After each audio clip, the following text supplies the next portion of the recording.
саламатсыңар балдар. Силер менен 8 класста кезектеги география сабагын баштайбыз. Байыркы Рим ойчулу Марк Туллий Цицерон жаратылыштан кооз эч нерсе жок деп айткандай, жаратылыштын бардык кооздуктарын сүйүүгө, сактоого жана аларга карата аяр мамиле жасоого чакыруу менен бүгүнкү сабагыбызды баштасак. Бүгүнкү сабактын темасы жаратылышты коргоо жана Кыргызстандагы корголуучу жайлар. Балдар, бүгүнкү сабакта жаратылыш ресурстары жана алардын түрлөрү, Кыргызстандагы жаратылышты коргоо маселелери, Кыргызстандагы корголуучу жана өзгөчө корголуучу жайлар тууралуу маалымат алабыз. Анда эмесе, сабакка жакшылап көңүл бургула. Жаратылыш деген эмне? Ооба, бизди курчап турган табигый чөйрө жаратылыш деп аталат. Ал суу, топурак, өсүмдүктөр, жаныбарлар, кен байлыктар, күн нуру, шамал сыяктуу бир нече жаратылыш бөлүктөрүнөн турат. Бул жаратылыш байлыктарын адам өз жашоосуна пайдалануу менен алар жаратылыш ресурстарына айланат. Алсак, алгачкы коомдун адамдары үчүн топурак кыртышы, түрдүү таштар, кен байлыктар пайдалуу ресурс болгон эмес. Себеби алар күндөлүк жашоосун аң улуу жер жемиштерди терүү менен өткөрүп, бул жаратылыш байлыктарына муктаж болушкан эмес. Адам коомунун узак өнүгүү жолунда көпчүлүк жаратылыштын бөлүктөрү жана кубулуштары адамзаттын пайдалануусу менен баалуу жаратылыш ресурстарына айланууда. Алсак, бүгүнкү күндө күндүн нуру, шамал энергиясы, жердин ички энергиясы, жаратылыштагы радиоактивдүү элементтер баары жаратылыш ресурсуна айланды. Ошентип, адам баласы миңдеген жылдар бою жаратылыш ресурстарын пайдаланып келсе, жаратылыш өз ресурстарын кайра толуктап келген. Анткени жаратылыш чөйрөсү тышкы таасирлерге туруштук берүү, кайра толукталуу, белгилүү өлчөмдө ийилгичтик касиетке ээ. Бирок жаратылыш ресурстарын пайдалануу жана жаратылышка таасир этүүлөр белгилүү чектен чыкпоосу керек. Эгерде жаратылыш ресурстарынын кайра толукталуу, жаңыруу жөндөмдүүлүгү адамдар тарабынан бузулса, анда жаратылыш ресурстарынын түгөнүүсүнө жана булгануусуна алып келет. Ошондуктан жаратылыш ресурстарын кеңири пайдалануу үчүн жаратылышты коргоо, сарамжалдуу пайдалануу керек. Балдар, төмөндөгү биринчи таблицадан табигый жаратылыш ресурстарынын бөлүнүшү боюнча маалымат алабыз. Таблицада көрүнүп тургандай, табигый ресурстар негизинен 2 топко бөлүнөт. Биринчи түгөнбөөчү ресурстар, экинчи түгөнүүчү ресурстар. Түгөнбөөчү ресурстарга күндүн энергиясы, шамал энергиясы, жердин ички энергиясы, климаттык ресурстар кирет. Ал эми түгөнүүчү ресурстар өз кезегинде 2 топко бөлүнөт. Биринчиси калыбына келбөөчү, экинчиси калыбына келүүчү. Калыбына келбөөчү табигый ресурстарга кен байлыктар кирсе, ал эми калыбына келүүчү табигый ресурстарга өсүмдүктөр, жаныбарлар жана топурак кыртышы кирет. Балдар, ушул жерде бир суроого жооп берип көргүлө. Эмне себептен кен байлыктар калыбына келбөөчү табигый ресурстар болуп саналат? Бүгүнкү күндө адам баласынын жашоосунун өсүп өнүгүшү менен жаратылыш ресурстарын пайдалануу дагы улам көп өлчөмгө жетүүдө. Мындай шартта түгөнүп калуучу жаратылыш ресурстарынын жоголуп кетүү коркунучу пайда болот.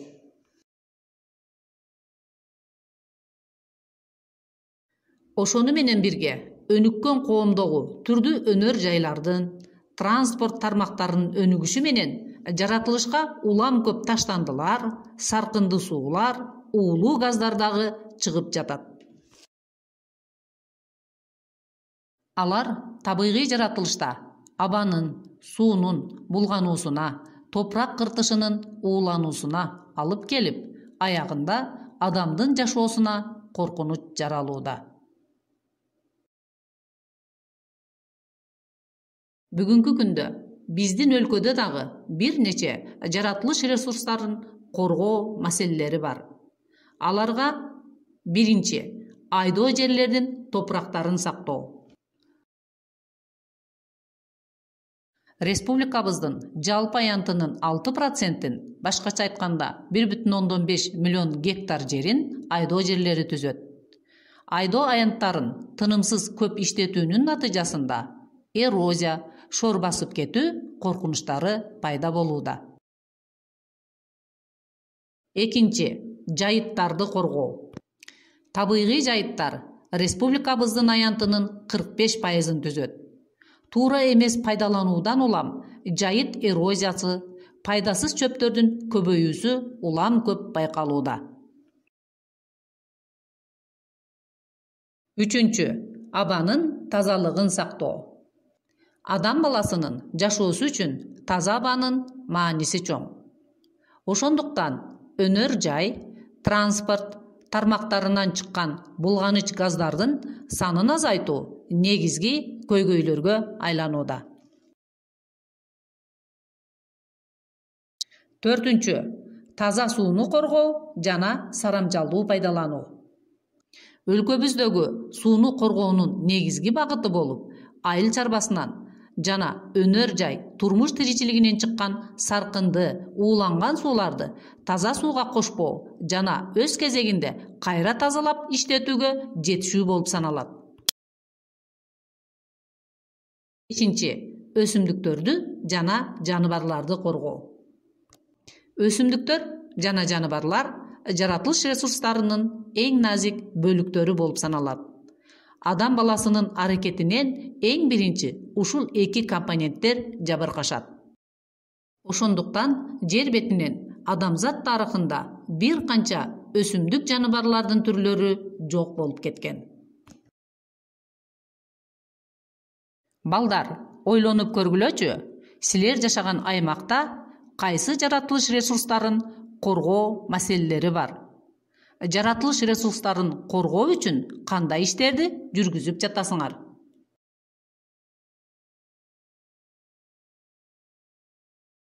Табигый жаратылыш байлыктарынын уникалдуу түрлөрүн сактоо жана коргоо үчүн Кыргызстанда бир нече коруктар, улуттук жана жаратылыш парктар жана убактылуу корголуучу жайлар уюштурулган. Атап айтсак, Кыргызстандын аймагында 6 корук, 5 улуттук жана жаратылыштык парк, 40-ка жакын убактылуу корголуучу жайлар, башкача айтканда заказниктер түзүлгөн. Азыр Кыргызстандын аймагында жайгашкан коруктар жөнүндө маалымат алып көрөлү. Алгач, корук деген эмне? Жооп берип көрөлү. Корук жаратылышта саны азайып же жоголуп кетүү коркунучунда турган өсүмдүктөр, жаныбарлар таралган аймактарды мамлекет тарабынан атайын коргоого алынган аймак. Төмөндө Кыргызстандын картасынан коруктардын жайгашкан жерлерин карап көрөлү. Силер атластан белгилеп кетүүнү унутпагыла. Ысык көл мамлекеттик коргоо. Күнгөй жана Тескей ала тоолордун ортосунда Ысык көл ойдуңунда жайгашкан. Сары Челек мамлекеттик коргоо. Чаткал жана Атойно кырка тоолорунун тутумдашкан жеринде Кожо Ата суусунун алабында орун алган. Бешарал мамлекеттик коргоо. Чаткал суусунун этегинде Пискен жана Чаткал тоолорунун ортосунда жайгашкан. Нарын мамлекеттик коргоо. Нарын тоосунун түндүк капталында жайгашкан. Каратал Жапырык мамлекеттик коргоо. Соң көлдүн түштүк жагында Кыргоо Кырка тоосунда жайгашкан. Сарычат Ээрташ мамлекеттик коргоо.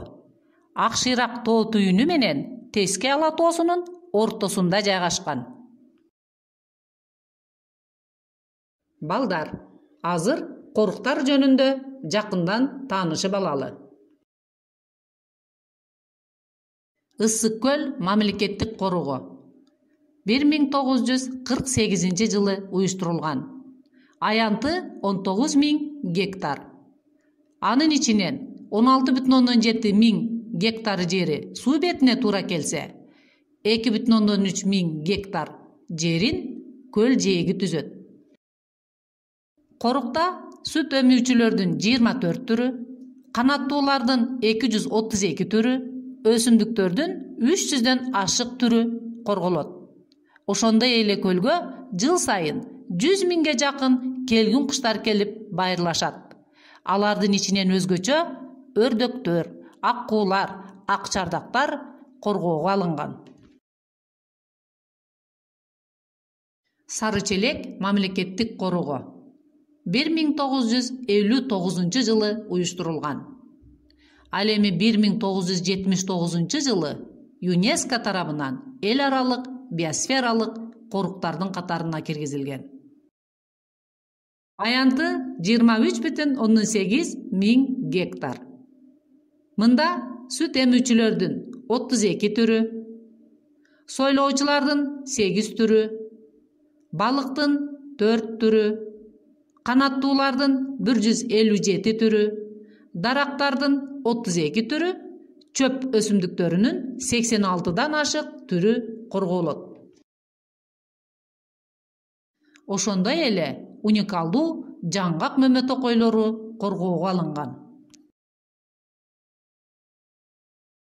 Бешарал мамлекеттик коргоо.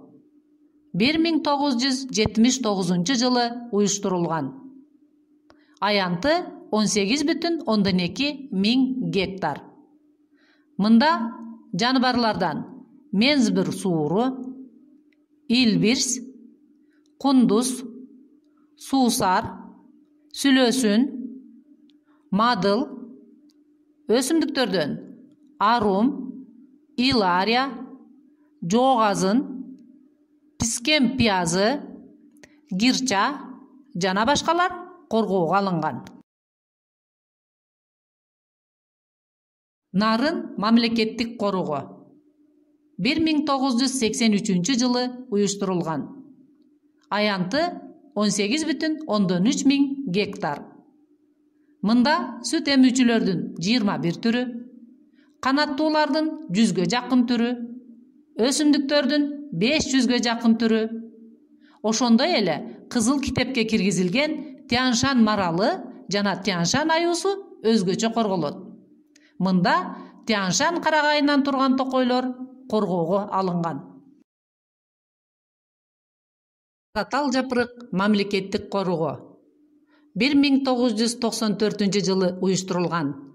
Аянты 6 миң гектарды түзөт.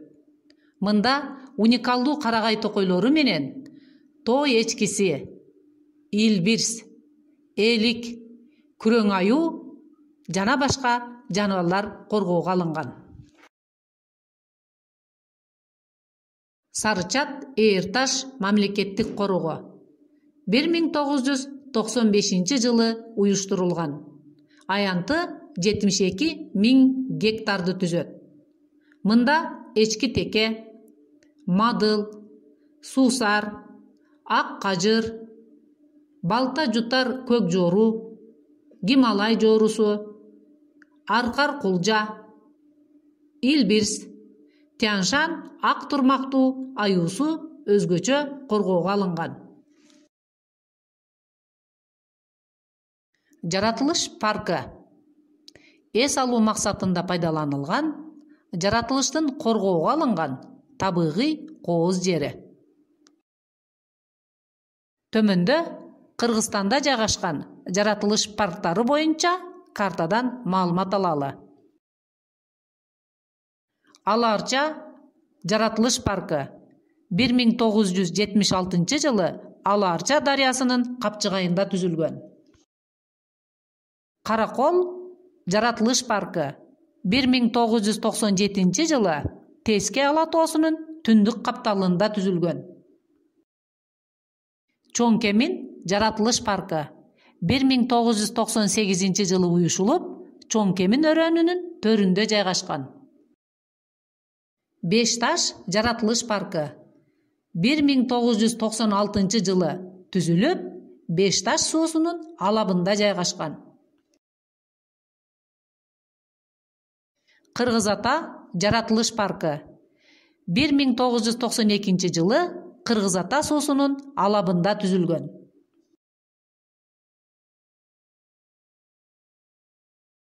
Балдар, ошентип бүгүнкү тема боюнча негизги маалыматтар менен таанышып алдык. Азыр сабакта алган билимдерди бышыктап алалы. Сабакты бышыктоо үчүн бириктирүү таблицасын иштеп көргүлө. Бул жерде экинчи таблицанын сол жагында тема боюнча алынган маалыматтарды көрүп турасыңар. Ал эми оң жагында ал маалыматтарга туура келген жооптор аралаш берилген.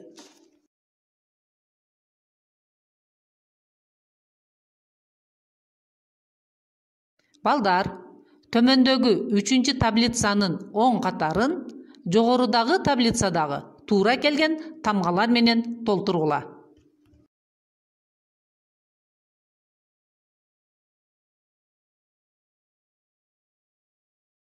Эми үйгө тапшырмага көңүл бөлөлү. Үйгө тапшырма төмөнкүдөй болот.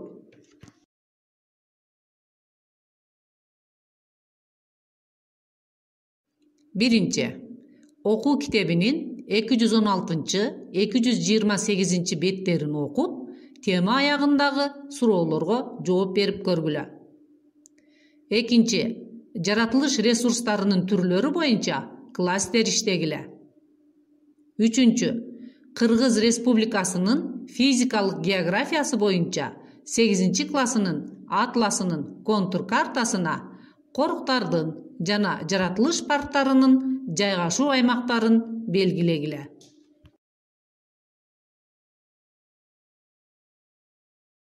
Балдар, ушуну менен сабагыбыз аягына чыкты. Көңүл бурганыңар үчүн чоң рахмат.